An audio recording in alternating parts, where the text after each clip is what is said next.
Really? I thought. Well, was it? Well, I can tell you now, it was the worst royal engagement I ever did, a royal wedding I ever did. An amazing return for Meghan.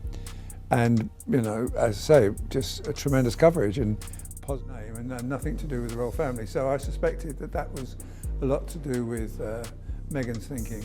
Forget everything you think you knew about Meghan Markle and Prince Harry's so-called fairy tale wedding. What the world saw on TV looked like a dazzling royal spectacle, but behind those palace walls, it was a total nightmare. Royal photographer Arthur Edwards, yes, the man who has been the royal family's trusted lens for over 4 decades, just dropped the bombshell truth, and his words will make your jaw drop. He didn't hold back. He called it the worst royal engagement he had ever worked on. Miserable, disappointing, even humiliating. And trust me, that's only the beginning. Meghan Markle has been described as an absolute control freak.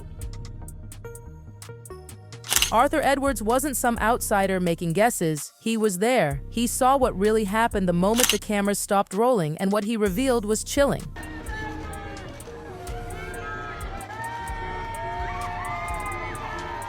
Before we even dive into the chaos of that day, you need to know exactly who Arthur Edwards is and why his words hit like a royal thunderbolt. This isn't some random photographer gossiping for headlines. He said that Harry and Meghan's royal wedding was miserable. He told The Sun, "I can tell you now, it was the worst royal wedding This is the man who has captured every major royal moment since 1977. Edwards has been the royal photographer for The Sun for over 40 years. He's not just a witness to history, he's practically a member of the family at this point. Charles and Diana's iconic wedding, he was there. Their bitter divorce, he photographed it. Diana's heartbreaking funeral, he documented every tear. Charles and Camilla's wedding, William and Kate's magical celebration, the births, christenings, state occasions, he's seen it all. 7 royal weddings, 5 funerals, 8 births, 2 coronations. He has lived and breathed royalty for decades. Meghan Markle and Prince Harry photographed on a sushi date in California.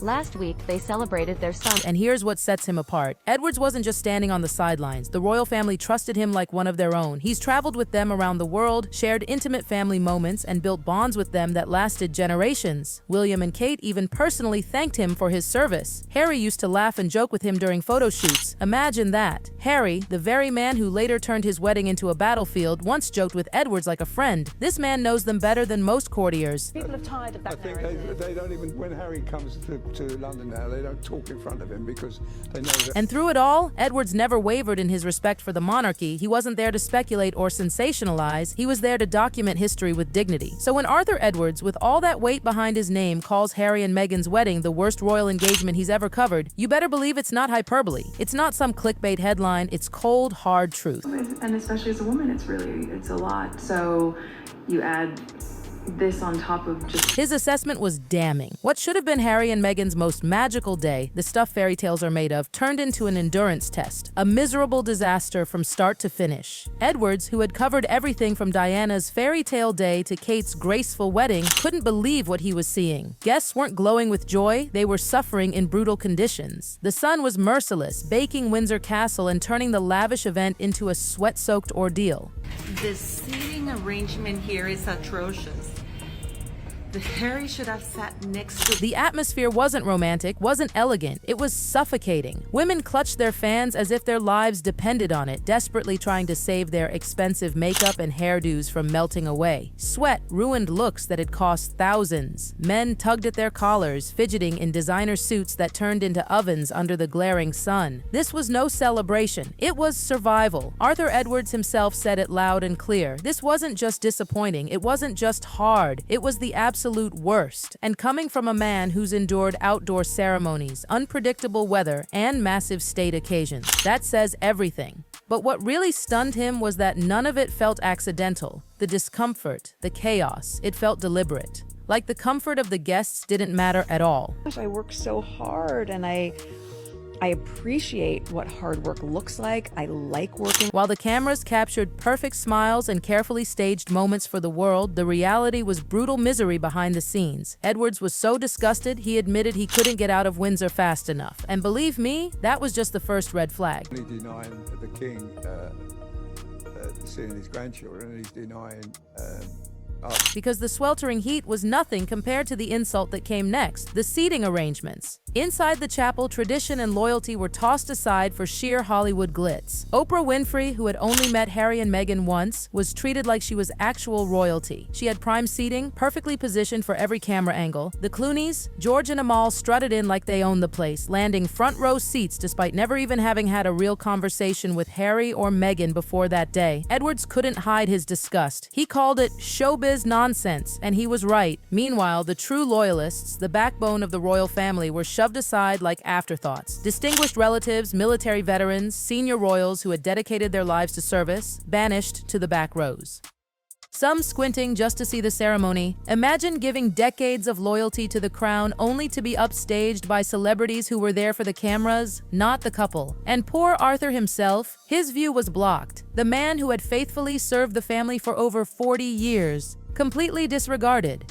Guests whispered in disbelief, shocked at what they were witnessing. This wasn't a celebration of unity or tradition. It was a stage production, a spectacle designed to photograph well, not to honor loyalty or family bonds. Every decision screamed one thing: status and star power mattered more than tradition. The message was loud and clear. Hollywood came first, family came last. And if the seating debacle wasn't humiliating enough, Harry decided to turn his own wedding into a war zone against the press. This wasn't about privacy or security. This was revenge, plain and simple. Arthur Edwards and his fellow photographers were banished to ridiculous distances. They had to use 800mm lenses just to capture basic shots of guests arriving. Meanwhile, Harry and Meghan's handpicked photographers lounged a mere 5 feet away, snapping every intimate detail. Edwards called it hopeless, and he wasn't exaggerating. Then came the carriage moment, the shot every royal wedding photographer dreams of, the one that cements the day in history. And what did Harry and Meghan do? They turned their heads in the opposite direction. Not by accident, not by mistake, deliberately. A calculated snub to the press. Harry's petty revenge for the way Meghan had been covered during their engagement. Edwards, who had immortalized Charles and Diana's carriage ride, who had captured William and Kate's smiles, couldn't get a single usable photo that day. Not one. The British press corps, the very people responsible for sharing this moment with the world, were humiliated and punished. This wasn't about royal duty. This was Harry settling scores, weaponizing his wedding day against his own country's media. What should have united the family tore it apart. From that day forward, Harry and Meghan didn't just create distance.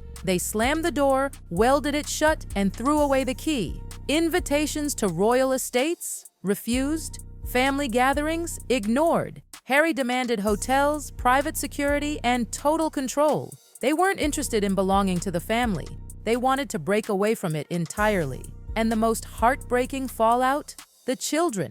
Grandparents who dreamed of seeing Archie and Lilibet grow up were cut off. Cousins who should have played together as a new generation of royals were separated by icy silence. Edwards revealed something that made even the Queen supporters gasp. The very first photos of baby Archie that Queen Elizabeth saw weren't shared by her grandson. They were shown to her on Arthur Edwards' phone. Think about that. The reigning monarch learning about her great-grandchild through a photographer because her own grandson had shut her out completely. And while Harry and Meghan preached endlessly about compassion and family in their glossy public statements, the reality was starkly different. They weren't protecting family bonds. They were punishing relatives, denying their kids connections that had defined the monarchy for centuries. Edwards called it heartbreaking, and you could feel the sincerity in his voice. If the wedding was a performance, the Oprah interview was the encore. And it was even more ruthless. Meghan and Harry didn't sit down with Oprah to heal wounds. They came to detonate. For 90 minutes, they lobbed bombshell accusations of racism and cruelty. They painted themselves as victims in a one-sided spectacle where no one from the royal family could defend themselves. Edwards saw it for what it was: a stunt, carefully staged, perfectly timed, not an honest confession, but a performance. Their timing said it all. When their popularity was dipping, when their star power was starting to fade, they manufactured a scandal big enough to dominate global headlines for weeks. It wasn't about reconciliation, it was about brand building. And Oprah wasn't chosen by accident. She was the ultimate symbol of everything British tradition wasn't: American, celebrity-driven, independent of royal protocol. The choice was a declaration. Harry and Meghan were no longer playing by royal rules. They were now Hollywood players. The contradictions were wild. They spoke about financial struggles from their multi-million-dollar Montecito mansion. They claimed isolation while signing Netflix deals worth hundreds of millions.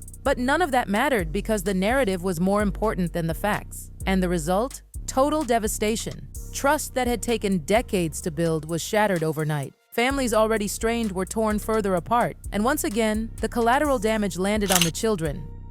As Edwards pointed out, Archie and Lilibet would grow up without knowing their grandfather, their cousins, or the legacy that shaped their heritage. All of it sacrificed for 2 hours of primetime drama. But for Harry and Meghan, the chaos didn't matter. The backlash didn't matter. What mattered was the coverage, the attention, the brand. Edwards saw it with crystal clarity. The wedding disaster wasn't a one-off blunder. It was the blueprint, the business model. Create chaos, claim victimhood, and cash in on the controversy. And oh, did it work. Every baffling choice that day suddenly made sense. The celebrity guest list over loyal family members, the deliberate snubbing of traditions, the hostile treatment of the press. It wasn't about celebrating love, it was about positioning themselves as rebels, as disruptors. Meghan knew the game. She understood Hollywood better than anyone in that chapel. Playing the perfect royal duchess would have made her forgettable in a few years. But the revolutionary who tore down centuries of tradition, that's a brand worth millions. Arthur Edwards realized he hadn't just witnessed the worst royal wedding of modern times. He had watched the opening act of the most successful royal exit strategy ever executed. That suffocating heat? It became part of their story of discomfort. The press humiliation, proof of why they had to leave. The estrangement from family, tragic fuel for their victim narrative. Every disaster became content. Every broken protocol became marketing. Every burned bridge became material for Netflix documentaries, tell-all memoirs, and podcast deals. The wedding wasn't the end of a fairy tale, it was the pilot episode of a billion-dollar reality show. And the world tuned in. They turned scandal into currency, chaos into content, estrangement into entertainment.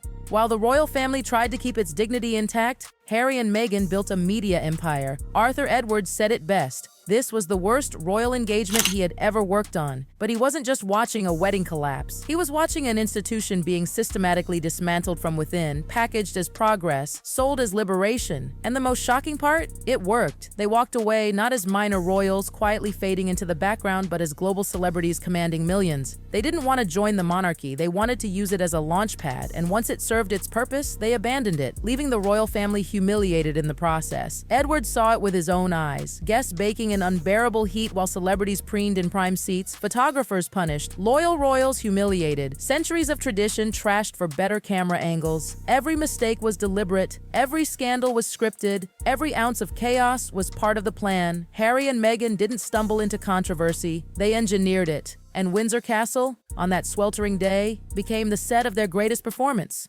The royal wedding wasn't their fairy tale ending, it was their billion-dollar beginning.